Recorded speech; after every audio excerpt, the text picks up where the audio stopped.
Friends, मैं हूं स्वाति गंगोपाध्याय और मैं आ चुकी हूं आपके सामने जो सीरीज मेरा चल रहा था रिलेशनशिप का, उसका आखिरी एपिसोड लेके। जैसे कि आप जानते हैं कि I am a numerologist and a vastu professional and a life coach too, और मेरा ये सीरीज चल रहा था सिर्फ रिलेशनशिप को लेकर। आज हम पहुंच चुके हैं उसके लास्ट के एपिसोड में, जहां हम डिस्कस करेंगे रिलेशनशिप के नेगेटिव पार्ट के बारे में, यानी कि सेपरेशन या फिर डिवोर्स के बारे में। आज का हमारा जो वीडियो होगा वो इस बारे में होगा कि जब हम शादी करते हैं तब क्या हम ऐसा कोई भी प्रिकॉशनरी मेजर्स ले सकते हैं जिससे हमारी शादी जो है वो सुखी हो सकती है, वो बेस्ट मैरिज हो सकता है, या फिर कंपैटिबिलिटी मैच के जरिए, या फिर कोई और चीज, कुछ और भी चीज़ों के जरिए क्या ये देखा जा सकता है, क्या ये हम लोग ऐसा कर सकते हैं कि हम अपनी शादी को एक लंबा और बहुत ही सुनहरा पीरियड दे सके और ऐसा हो सके कि वाकई में ये 7 जन्मों का बंधन बन जाए। तो चलिए आगे बढ़ते हैं आज के वीडियो को लेकर, जहां हम डिस्कस करेंगे कि डिवोर्स को कैसे कम किया जा सकता है हमारे इस युग से, हमारे लाइफ से। तो और देर ना करते हुए चलते हैं दोस्तों आज के टॉपिक के ओर, जो है डिवोर्स के बारे में। तो आज का जो टॉपिक है उस बारे में उस चीज को थोड़ा सिंपल करते हुए मैं ये कहना चाहूंगी कि हम किसी भी शादी को सक्सेस या अनसक्सेसफुल कैसे बता सकते हैं।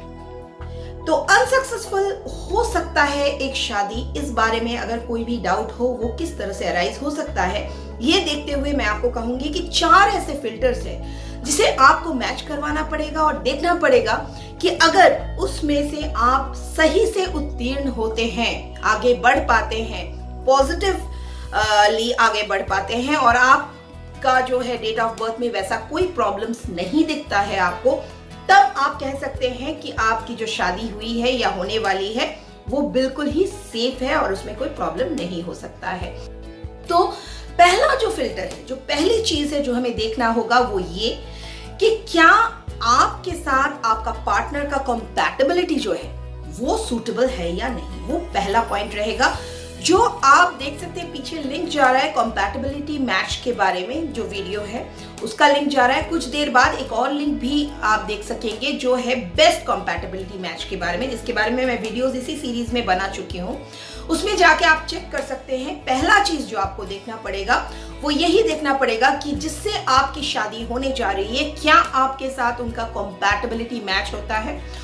इसको अगर हम पहला स्टेप मान ले तो सेकंड स्टेप क्या है वो देख लेंगे। सेकंड फिल्टर ये है कि आपको देखना है कि आपका नेम स्पेलिंग जो है आपका या फिर जिससे आपकी शादी होने वाली है उसका, आप दोनों का ही name spelling is it correct और नॉट। अब आप ये कहेंगे कि नेम स्पेलिंग करेक्ट होने या नहीं होने का क्या मतलब मैं बोलना चाहती हूँ। मैं ये कहना चाहती हूँ दोस्तों कि अगर आपका नेम स्पेलिंग जो है वो परफेक्ट नंबर्स पे नहीं है तो फिर ये हो सकता है कि आपकी शादी का टूटने का कारण आपका नेम का स्पेलिंग हो। अगर कहीं आपका नेम स्पेलिंग जो है आपका ड्राइवर या कंडक्टर के साथ एंटी बैठ गया है, अगर कहीं आपका जो फर्स्ट नेम है उसका स्पेलिंग भी आपके ड्राइवर और कंडक्टर के साथ एंटी बैठ गया है, तो पूरे चांसेस हैं दोस्तों कि आपकी शादीशुदा जिंदगी में ये ट्रबल ला सकता है। डिवोर्स नहीं तो कम से कम सेपरेशन या फिर झगड़े या फिर प्रॉब्लम्स का कारण ये जरूर बन सकता है। तो दूसरा जो आपका फिल्टर है वो है नेम स्पेलिंग करेक्शन। अब इसी के साथ मैं ये बता दूं दोस्तों, आपके लिए मैं बहुत जल्द ही लेके आने वाली हूँ नेम स्पेलिंग के ऊपर कुछ वीडियोस। ये मैं वादा नहीं करती हूँ कि वहां पे आप अपना नेम स्पेलिंग करेक्शन करना सीख जाएंगे, क्योंकि this is a long procedure, और आपको ये वार्निंग भी दे सकती हूँ, मैं देना चाहती हूँ कि आप अपना नेम स्पेलिंग को खुद करेक्ट करने का कोशिश मत कीजिए, क्योंकि इसमें हम लोग जो न्यूमरोलॉजिस्ट हैं, जो लोग न्यूमरोलॉजी जानते हैं, इसमें बहुत कुछ हम लोग करते हैं तभी जाके एक परफेक्ट नेम स्पेलिंग निकल पाता है। तो ये आप खुद करने का कोशिश मत कीजिए, लेकिन हाँ आप अपना नेम स्पेलिंग जो है किसी से भी चेक करवा सकते हैं, और मैं भी ये करती हूँ। आप मुझे भी कांटेक्ट कर सकते हैं दिए गए नंबर पे इसके लिए। तो आपका नेम स्पेलिंग परफेक्ट होना, दोनों का ही, आपका और जिससे आपकी शादी हो रही है उसका भी, ये भी बहुत जरूरी है। अब चलते हैं तीसरे फिल्टर की ओर। तीसरा फिल्टर जो है उसमें आपको ये देखना है कि कहीं आपका या फिर जिससे आपकी शादी होने वाली है उसका, उन दोनों में से किसी के भी चार्ट में मल्टीपल 7 तो नहीं है।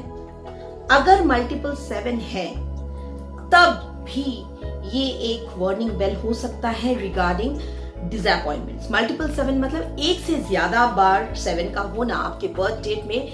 जब आप अपना ड्राइवर, कंडक्टर और टोटल बर्थ डेट को एक साथ लिखते हैं, उसमें अगर आपको 7 का जो नंबर है वो 2 से ज्यादा बार या 2 बार भी मिलता है, तब भी ये डिसअपॉइंटमेंट का एक साइन देता है।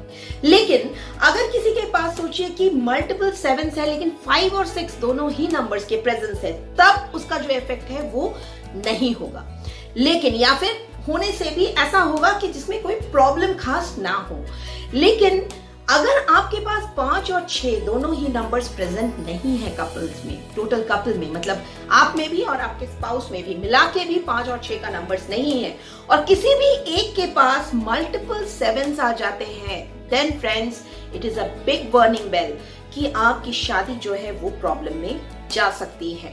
और अगर ऐसा है कि आप ऑलरेडी शादीशुदा हैं और आज मेरे इस वीडियो से आप ये मिला रहे हैं कि आपके पास वो नंबर्स हैं, तो अब क्या किया जा सकता है? You can go to a numerologist और आप रेमेडीज ले सकते हैं, अपने इंडिविजुअल रेमेडीज कर सकते हैं हस्बैंड और वाइफ दोनों, ताकि शादी में कोई प्रॉब्लम आगे जाके ना आए, या फिर अगर अभी कोई प्रॉब्लम आ रहे हैं तो ज्यादा से ज्यादा परसेंटेज तक उसे सॉर्ट आउट करने का कोशिश किया जा सके।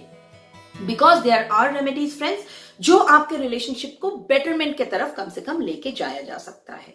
तो ये था हमारा थर्ड फिल्टर जो था मल्टीपल 7s के बारे में। अब फोर्थ जो है वो फिल्टर नहीं है, वो मैं कहूंगी कि मैं आगाह करना चाहूंगी कुछ ऐसे लोगों को जो लोग लेडीज हैं, यानी कि फीमेल जो लोग हैं, जो भी यहाँ देख रहे हैं या फिर जो आगे देखने वाले हैं, उनके लिए मेरा कहना है कि अगर आपका date of birth 24th of any month है या फिर 26th ऑफ एनी मंथ है, तो फिर आपको अपनी शादी को जरा सॉफ्टली टैकल करना पड़ेगा, जरा गौर से उसकी तरफ ध्यान देना पड़ेगा, या फिर हो सके तो कुछ रेमेडीज भी करनी पड़ेंगी, क्योंकि ऐसा हो सकता है कि आपका शादी जो है कुछ प्रॉब्लम में चला जाए। ये जरूरी नहीं है कि जाएगा, क्योंकि ये डिपेंड करता है आपके स्पाउस के नंबर्स के ऊपर भी, लेकिन बहुत से चांसेस, बहुत परसेंटेज चांसेस होते हैं कि शादी में कुछ प्रॉब्लम्स तो जरूर अराइज हो सकते हैं। अगर डिवोर्स नहीं तो कुछ प्रॉब्लम्स भी अराइज हो सकते हैं। वो डिफरेंट प्रॉब्लम्स हो सकते हैं जो मैरिटल लिंक्ड है, मैरिज लिंक्ड है। तो आपको ये देखना पड़ेगा कि क्या आपका बर्थ डेट 24th या 26th ऑफ एनी मंथ है। अगर आपकी अभी तक शादी नहीं हुई है, then it's good news till date. आप सोचेंगे कि शादी हमारी नहीं हुई है और ये बोल रही है गुड न्यूज।